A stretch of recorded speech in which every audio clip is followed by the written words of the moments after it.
قبل الفيديو، افتكر إن التطوير رحلة، وإنت بدأت أول خطوة.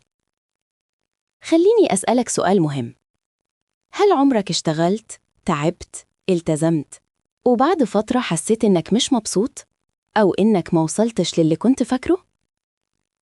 المشكلة مش فيك، المشكلة إنك بدأت من غير ما تشوف النهاية.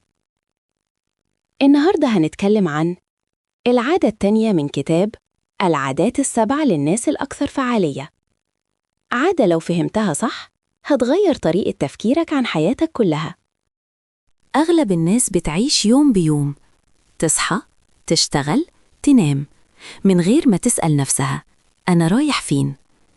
المشكلة إنك ممكن تكون شاطر، ملتزم ومجتهد، بس ماشي في الاتجاه الغلط، وده أخطر نوع فشل، إنك تنجح في حاجة مش عايزها. ستيفن كوفي بيقول: أي حاجة بتتعمل مرتين، مرة في عقلك ومرة في الواقع. البيت، المشروع، العلاقة، حتى حياتك نفسها. العادة التانية معناها ببساطة: قبل ما تبدأ أي خطوة اسأل نفسك إيه النهاية اللي أنا عايز أوصله. هنا بقى كوفي بيقدم مفهوم مهم جدا اسمه مركز القيادة الشخصي. كل واحد فينا في حاجة هي اللي بتقود قراراته.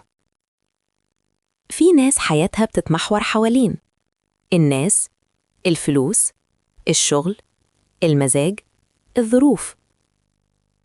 المشكلة إن الحاجات دي كلها بتتغير، عشان كده قراراتهم بتتلخبط وثقتهم بتتهز. كوفي بيقول: أقوى مركز قيادة هو القيم والمبادئ، لأن القيم ثابتة، مش بتتأثر بالناس ولا بالظروف.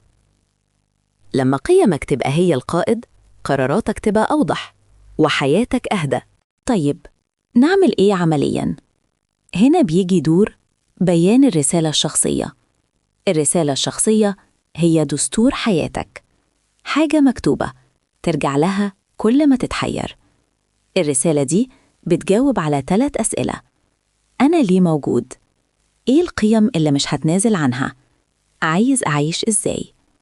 مش لازم كلام كبير ولا جمل إنشائية، سطر صادق أحسن من صفحة مزيفة. خليني أديك تمرين بسيط. اقعد مع نفسك واكتب إجابة السؤال ده: لو حد بص على قراراتي بعد 10 سنين هيقول إن حياتي كانت ماشية على إيه؟ الإجابة دي هي أول خطوة في بناء رؤيتك. العادة التانية مش بتطلب منك تغير حياتك في يوم، هي بس بتطلب منك توقف شوية وتفكر، لأنك لو ما اخترتش نهايتك الدنيا هتختارها عنك.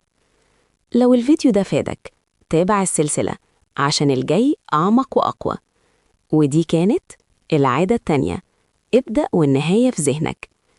استنونا في باقي العادات السبع، وما تنسوش تدعمونا بلايك واشتراك.